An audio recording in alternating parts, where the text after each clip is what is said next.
Halo guys, selamat datang di channel KJ Vlog. Hari ini gue mau bahas tentang Fortuner VRZ tahun 2016. Nah, setelah pemakaian 7 tahun ini, gue seperti apa sih kesan-kesannya? Nah, kita mulai dulu dari membahas di eksterior. Nah, kita buka kap mesin dulu di sini. Dan langsung aja kita buka. Ini dia kap mesin dari Fortuner, cukup berat, dan ini adalah sektor dari mesin. Jadi mesinnya 2300 sekian gue gak lupa, tapi daripada versi sebelumnya yang Vianti seperti itu, ini penurunan hampir 100 cc, dimana cc nya sekitar 2300 sekian dibulatkan menjadi 2400. Jadi di sini tuh posisi intercooler ketika yang lama kan ada di sini, ada air scoop nya. Nah, di sini sekarang langsung ke mesin, tempat oli itu di sini, dan intercooler pindah ke bawah sini nih, di bawah situ, dan posisi aki di sini. Dan masalah-masalah dari mobil ini tuh sebenarnya nggak ada masalah banyak, sama bandelnya kayak Vianti. Tapi yang harus diperhatikan adalah kalau misalnya filter dari Vianti itu ada satu, nah di sini tuh ada dua di sini, dan di bawah tuh ada lagi filter solar satu, filter solar. Ininya harus benar-benar diperhatiin secara serius, karena ketika lu pakai solar, bukan pakai Dex Lite atau Pertamina Dex, harus rajin-rajin ganti solar. Dan solar bawah itu kalau nggak salah sekitar 90.000 km atau 100.000 km harus diganti, itu sekitar 1 juta. Nah, kalau misalnya filter ini filter biasa, gue kemarin terakhir pakai merek Sakura itu sekitar 100.000 harganya, lumayan murah. Dan ini posisi filter udaranya ada di sini. Dan overall sih nggak ada masalah. Oke, dari sisi eksterior selanjutnya adalah dari sisi velg. Velgnya sendiri ketimbang yang versi Vianti yang di situ, ini mengalami kenaikan inci, 1 inci, tapi ketebalan dari ban standar sendiri mengalami penurunan. Sekarang itu ukuran bannya adalah yang standar 265/60 R18. Kalau misalnya versi yang Vianti sendiri 265/65 R17. Incinya lebih kecil, tapi dinding ketebalan dari diameter ban ini lebih besar. Jadi seperti itu. Dan overall sih menurut gue ini perubahan yang cukup drastis dibandingkan seri Vianti, karena fokus Vianti itu lebih ke apa ya, lebih ke sangar, lebih ke muscle lah. Kalau misalnya di sini Fortuner versi VRZ ini lebih apa ya, lebih dinamis lah, dan lebih futuristik untuk tahun 2016 pada saat itu. Nah, di belakang sendiri sudah dilengkapi dengan power tailgate, dimana ini harus sering-sering apa ya, dicek dan dikasih pelumas di sini nih, karena gue sendiri udah mulai seret di sini. Terus belakangnya sendiri semuanya interior sudah all black. Nanti kita akan bahas lebih dalam di interior ya. Di yang versi ini tuh belum ada kick sensor, jadi harus pakai tangan di sini. Kalau yang versi mulai 2018 2019 tuh udah pakai kick sensor kalau nggak salah. Dan kita langsung masuk. Oh ya, PR yang sering kejadian di versi ini VRZ ini, gue sering menemukan kalau misalnya lampu plat nomor tuh suka mati, sering banget mati. Nah, gue juga mati sekali, akhirnya gue ganti pakai LED di sini. Lumayan murah, sekitar 20 ribuan lah satunya, sekitar nggak nyampe 50 ribu, dan bisa masang sendiri lah di sini. Oke, nextnya kita langsung masuk ke interior. Oke, kita masuk ke interior, dimana ini beda banget dibandingkan versi yang Vianti. Dimana Vianti itu yang kalau versi diesel ini warnanya lebih baik ke beige, permainan beige dan beige hitam yang mulai 2015. Nah, kalau misal VRZ sendiri udah full all black, tapi interiornya tuh warna agak kecoklatan. Tapi per 2020 itu interior sudah full black, interior joknya sudah black, semuanya black. Dan ini versi yang 2016, dimana perbedaan yang paling kelihatan adalah ini, head unitnya sudah yang versi lama yang versi baru tuh ada garis di sini kalau nggak salah, ada notch gitulah, poni dikit gitu, gue agak lupa. Dan yang paling kelihatan adalah kalau misalnya membedakan versi 2016 dan 2017 yang sudah disc brake adalah ini. Kalau misalnya yang versi 2017 di sini udah ada dummy tombol sendiri. Nah kalau yang 2016 masih kosong, masih ada slot di sini kosong gitu. Dan yang paling sering dikeluhkan oleh orang-orang tentang Fortuner yang terbaru ini adalah nih, kalian bisa lihat ini sudah hancur berantakan, kulit-kulitnya udah ngelupas, ngelotok semuanya. Makanya ini kayaknya salah satu downgrade ya, karena yang versi Vianti yang di depan kebetulan gue punya dan nanti next akan gue bahas juga di sini. Kualitas sendiri jauh lebih bagus daripada yang versi ini. Kenapa? Karena gue pemakaiannya udah cukup lama ya, udah mengkilap sih di setirnya sendiri, tapi nggak sampai ngelontok kayak gini nih. Dan plastik apa ini kan materialnya juga wood panelnya juga dummy plastik, apa tiruan atau bikinan lah, nggak asli. Nah kalau yang lama itu masih bagus, masih awet. Nah di sini udah ngelontok nih, di sini ngelotok semua di sini nih. Makanya sangat parah sekali sebenarnya. Dan versi ini gue lupa, perbedaan dari versi 2017 adalah salah satunya auto folding dari spion kiri kanan. Misalnya kalian nutup pintu, kalau yang versi 2016 tuh masih belum auto folding. Coba dimatiin, belum auto folding, jadinya sebenarnya ini penurunannya cukup banyak dibandingkan dengan versi yang Vianti sendiri. Kalau aktifin alarm itu udah auto folding, dan di sini tuh malah downgrade jadi nggak auto folding. Dan menurut gue nih, yang salah satu yang gue keluhkan adalah karena gue punya Vianti jadi bisa mengkomparasi secara langsung ya. Ini nih yang paling fatal adalah resolusi kamera mundurnya jelek banget dibandingkan versi yang lama. Vianti itu jauh lebih bagus yang versi Vianti, kayak aneh juga. Dan untungnya kayaknya udah diimprove di versi 2017 sama 2020 facelift deh. Nah ini agak lama padahal udah mundur. Nah, kualitasnya jelek banget dan sering kali ada delay sepersekian detik gitu. Tapi kan itu penting banget kalau untuk sebuah mobil ya, apalagi ngelihat safety gitu kan. Takutnya kalau sebenarnya udah mentok nih, totalnya masih delay 0,0 sekian detik ya, tetap aja kena nabrakan jatuhnya. Terus gitu. Untuk dari segi dimensi, kelihatannya kan dari versi Vianti dibandingkan versi yang VRZ tuh headroomnya tuh cukup lebih pendek dibandingkan versi yang lama. Nah sekarang ini kita langsung komparasi apakah sesempit itu. Nah di sini gue tingginya 173 cm dengan posisi bangku yang paling bawah, setting yang paling bawah, dan ini nggak ada, masih headroom masih cukup lega ya dibandingkan Pajero Sport yang lama tuh kan. Pajero Sport gapnya cuma segini nih, sempit banget. Makanya ini masih lebih oke lah dibandingkan dengan Pajero Sport yang lama. Tapi dibandingkan Vianti emang jauh ada penurunan atau lebih sempit lah dibandingkan versi yang Vianti. Terus nextnya di belakang juga kualitas joknya, kita masuk ke kualitas joknya dulu deh. Kualitas joknya sendiri ini perpaduan antara kulit asli dan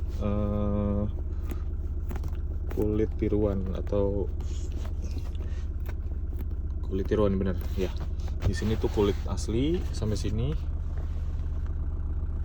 Yang bisa tips ya, kalau misalnya kalian untuk ngecek perbedaan kulit asli sama kulit palsu, bukan kulit palsu sih, kulit imitasi, kulit buatan, adalah di sini. Kalau misalnya begini mengkerut, nah berarti ini kulit asli. Kalau misalnya ini tidak mengkerut, nah ini baru nih kulit sintetis lah.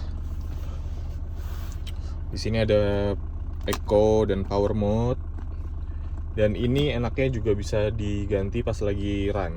Misalnya sambil jalan tiba-tiba bisa lo mau aktifin power mode, itu bisa langsung. Dan perbedaan cukup signifikan. Dan menurut gue tenaganya tenaganya ini cukup baik, ada improvement lah dibandingkan dengan versi yang lama. Tapi kan versi lama itu sebenarnya lebih mudah dioprek ya, versi Vianti. Jadinya sebenarnya potensi mesinnya lebih bagus yang Vianti, tapi kalau untuk standar, sama-sama standar, head to head, apple to apple, emang jauh lebih improve dibandingkan versi Vianti. Karena juga gearboxnya ini udah 6 speed, kalau yang Vianti sendiri masih 4 speed. Di sini ada colokan adapter power outlet 12 volt, ada navi dan video. Nah, beberapa orang banyak yang menanyakan, banyak orang menanyakan kalau misalnya ini tombol buat apa sih sebenarnya? Sebenarnya ini adalah tombol ketika kalau lo nyalain navi, langsung masuk ke sini. Kalau sambil jalan lo nggak bisa ngutak-atik ini head unitnya. Kalau misalnya dimatiin ini, lu bisa sambil nyetir sambil utak-atik ini. Sebenarnya lebih ke fungsi apa ya? Fungsi safety lah sebenarnya. Oh ya, kita balik langsung ke head unit lagi. Di sini ada beberapa fitur. Di sini bisa WiFi, kita bisa menangkap WiFi di sini, dan ada HDMI in-nya, tapi HDMI-nya sendiri ini mini HDMI. Di situ ada application menu. Ini kayak lebih mirroring dan radio, disk, media, web browser sendiri bisa dipakai di sini dengan syarat ada konektivitas WiFi di dalamnya. Nah, ini gue coba buka YouTube kemarin. Terus ada aplikasi yang sebenarnya tidak berguna banyak, kayak Toyota Move, Vehicle Info, iStore, dan lain-lain. Ada folder foto juga. Dan sebenarnya kalau untuk lo make juga nggak begitu banyak lah. Menurut gue sih nggak begitu banyak kepake lah. Tapi nggak tahu kalau orang-orang lain kayak gimana. Di atasnya kita ada hazard, ada jam juga, dan di sini ada penyimpanan box dan dibalut dengan soft touch. Di sini ada penyimpanan. Kalau yang versi lama kan nggak ada, tapi di sini udah ada penyimpanan. Good job Toyota. Di bawah sini ada penyimpanan lagi kecil. Di sini ada headrest untuk di sini di sebelah penumpang, dan udah. Oh ya, kita langsung masuk di sini deh, di setir deh. Kita lihat kalau dibandingkan versi lama, di sini tuh ada pedal shift dan plus dan minus gitu. Di sini ada multi information display di speedometer, kita bisa cek. Ada beberapa nih current infonya after reset. Nah, ini konsumsi BBM per liternya, range bahan bakar udah sampai mana setelah reset itu, kecepatan rata-rata berapa. Ini eco indicator score, kita bisa ngecek, tapi gue nggak pernah make ini sih. Yang paling banyak sering kepake adalah gue lihat konsumsi BBM seberapa boros, dan ini tuh 9,2 km per liter. Sebenarnya bisa lebih irit sih, tapi kayaknya apa kaki gue tidak sekolah jadinya nggak begitu boros. Tapi emang mungkin karena lebih boros karena di daerah rumah gue cukup macet, di daerah Bekasi, makanya kemungkinan sih gara-gara stop and go nya lebih banyak ketimbang jalan lancar itu, makanya mempengaruhi konsumsi BBM yang ada. Terus di sini ada head unit buat konektivitas ke head unit. Ada angkat telepon atau tutup telepon. Intinya yang di sini itu buat di sini, yang di sini itu buat yang di sini. Terus di sini ada power window yang semuanya auto. Kita di sini cek ada. Nah, ini di sini ada alarm security systemnya. Ini ada sensor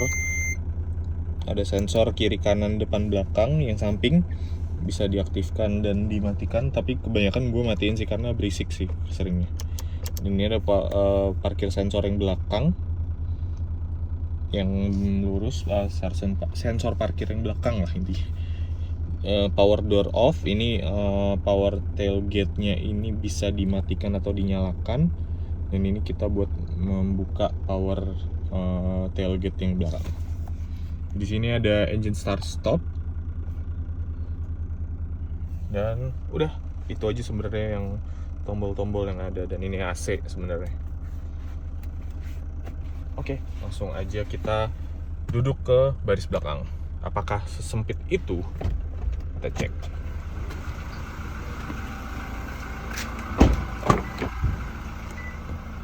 Oke.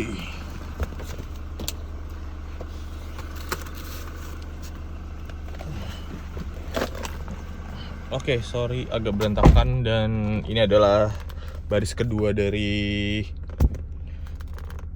Fortuner VRZ, dimana ini kalau menurut gue sih nggak begitu jauh sama versi Vianti ya. Nih gue coba ganti. Menurut gue nggak begitu beda jauh sama versi yang Vianti. Space-nya juga nggak begitu ya, sempit lah. Karena di sini tuh masih ada space, karena di sini kayak ada potongan sendiri nih, kayak masuk ke dalam gitu. Di sini kan ada lubang AC nih. Kalau misal di fullin pasti lebih kecil lah. Terus ada fitur-fiturnya di sini nih. Ada lampunya kebetulan sudah LED semua. Terus ada pengaturan AC di sini, ada sisi di sini ada AC. Dan oh iya, headrestnya ini, head armnya ini sudah yang model sliding lah, bukan fix. Jadi kelihatan lebih mewah gitu lah. Nextnya kita cek di sini ada tombol power window. Ini udah ada tulisan automatic. Dan di sini ada penyimpanan 12 volt dan 120 watt maksimalnya. Tapi sayang banget sih, harusnya ada power outlet yang 220 watt lah, agar lebih menyenangkan buat penumpang belakang sebenarnya sih. Next di sini ada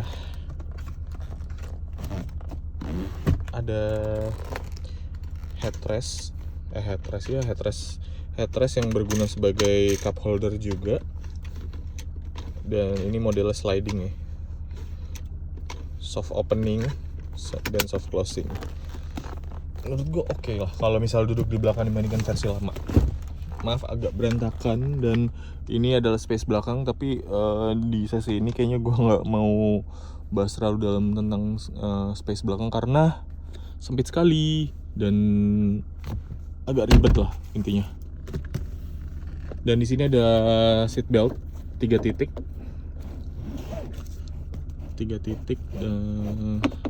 Kita coba itu dulu. Menurut gue untuk umur 7 tahun, tapi feel gue ya, setelah 7 tahun punya mobil ini, tapi feels gue tuh lebih banyak lebih natural pakai Vianti sih, karena di sini tuh kap mesinnya tuh panjang banget, seperti yang lo lihat di sini. Kap mesin panjang banget, dan feel gue tuh belum dapat banget di sini dibandingkan dengan Fortuner Vianti. Gue yang versi TRD Sportivo. Nah itu gue lebih nyaman untuk selip-selip atau kayak di gang sempit tuh lebih nyaman pakai itu. Dan beberapa kali gue pakai mobil ini nabrak di parkiran, terutama di ujung-ujung siku-siku nih. Coba gue kasih tahu sebentar.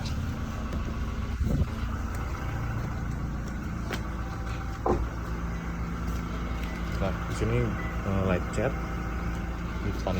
di depan juga light chat, karena di parkiran gue sering nabrak karena nggak dapet feel-nya sih. Light chat, tapi light chat tuh masih minor lah, nggak yang parah-parah banget. Dan yang nggak gue suka di mobil ini tuh juga feels dari mobil ini tuh remnya tuh agak-agak gimana, brake dive-nya tuh agak aneh sih, nggak natural. Tiba-tiba lo mencet dikit nggak ngerem, ketika lo perdalam lagi injekan remnya itu malah kepakeman. Makanya itu agak aneh sebenarnya sih, karena gue di Fortuner Vianti itu lebih natural dan lebih enak, dan ketika gue pakai VRZ ini jadinya kayak lebih aneh sih feels ngeremnya. Jadi itu aja video gue kali ini. Thank you udah nonton. Kalau misalnya lo request sesuatu tentang video terkait dengan Fortuner VRZ, coba tulis aja di kolom komentar. Siapa tahu nanti gue bisa bikin video sesi kedua tentang video Fortuner VRZ ini. Jangan lupa like, subscribe, dan juga komen di bawah. Thank you sudah nonton di KJ Vlog. Bye.